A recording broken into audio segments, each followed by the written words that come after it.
Beijing has branded as absurd a possible U.S. travel ban on all members of the Chinese Communist Party.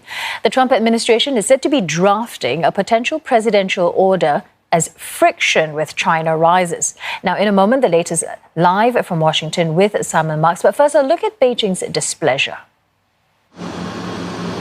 In a matter of weeks, relations between the U.S. and China have plunged to an all-time low.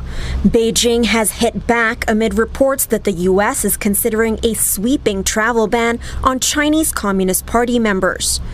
但是我想，如果这个报道属实的话呢，那美方无疑就是公然的选择与14亿中国人民作对，公然的站到占世界1/5人口的中国人民的对立面，这是完全违背中美两国人民的意愿和21世纪的潮流的，非常的荒唐。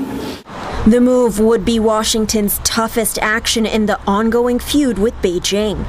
Such a ban would target millions of people, including diplomats and business travelers, potentially harming U.S. interests in China.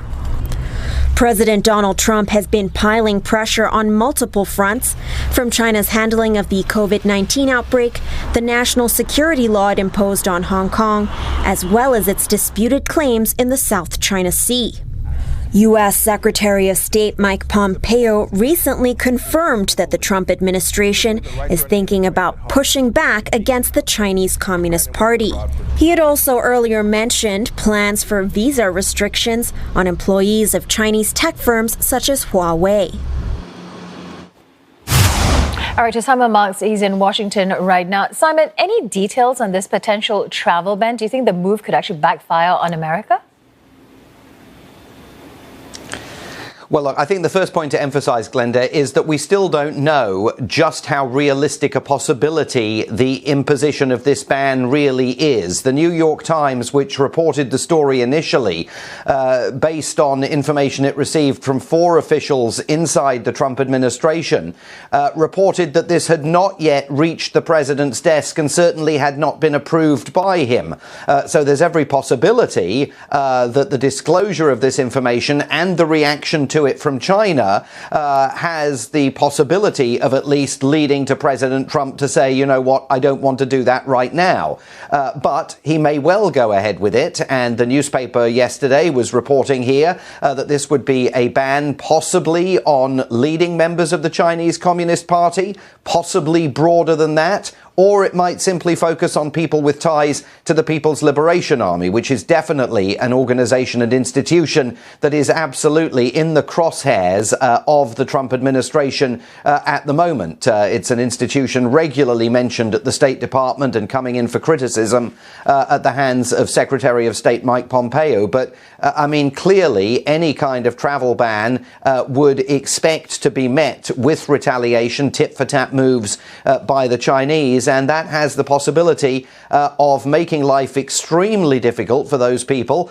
business travelers, government officials and others who traditionally travel between the two countries. Although it's also worth bearing in mind, right now there are no direct flights from Washington to China or in the other direction, either from Chinese or American carriers. So at this point, there's a lot of uncertainty about where all this heads.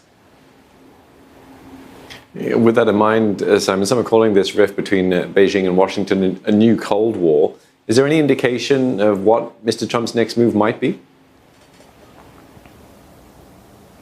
Well, with that in mind, the Attorney General of the United States, William Barr, yesterday made a speech in which, very unusually for an Attorney General, senior law official within the US government, he rounded on China and accused China of committing an economic blitzkrieg. He said that the country was engaged not just in a whole-of-government effort to undermine human rights and freedoms, but a whole-of-society effort. So that's the latest senior senior figure within the Trump administration to be speaking out about events in China. And again, because William Barr's the Attorney General, he doesn't normally speak out on foreign and diplomatic issues. Another clear indication that the Trump administration writ large is increasingly raising tensions with China.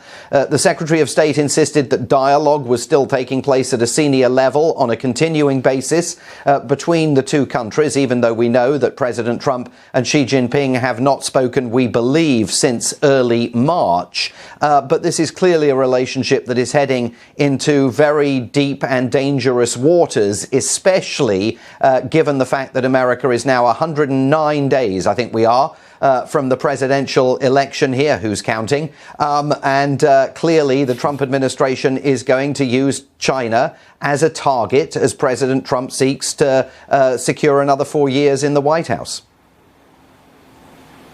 And many thanks for keeping that count for us, Simon. We're speaking to you a lot as the days draw near to that November election. Thanks very much for that. Simon Mark speaking to us from the US capital of Washington, D.C.